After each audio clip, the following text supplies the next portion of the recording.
This is Tim from Your 6 Studios. Today in this video I'm going to show you how to use your phone as a controller on your PS5, and this is very simple to do. You can see I have all the on-screen controls for Battlefield 6, and I can even rotate it so it's widescreen here if I want it.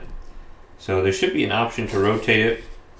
Then I even have a microphone that I can use, and I can start speaking to people with this. So once I figure out how I can do this, so I got picture-in-picture. Now to do this, let's go ahead and back out.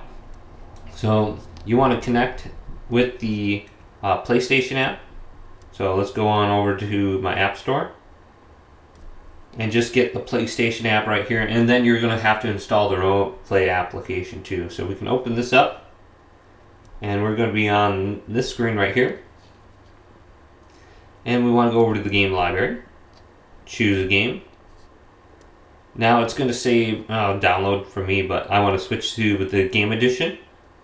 Then it says play using remote play right here. Just make sure you're on the same internet, the Wi-Fi, as your PlayStation, and it'll automatically detect and connect your PS5. Otherwise you're going to have to type in a code if you're going to be using your internet connection on your phone. Then we go to play using remote play, and you'll have to download the remote play app too. But it'll prompt you to download that. Now it's going to search my internet for my PS5, and just make sure your PS5 is turned on. And it says controller disconnected on my screen right now on my PS5.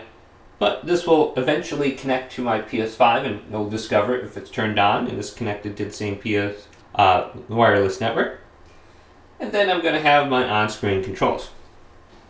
So depending on if you have your PlayStation wired or wireless, there might be a little bit more latency, but I've noticed it's actually getting to the point where I can play.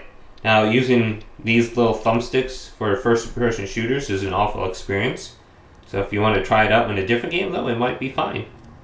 But hopefully this video did indeed help you out. If it did, leave it a big thumbs up and subscribe to my channel down below.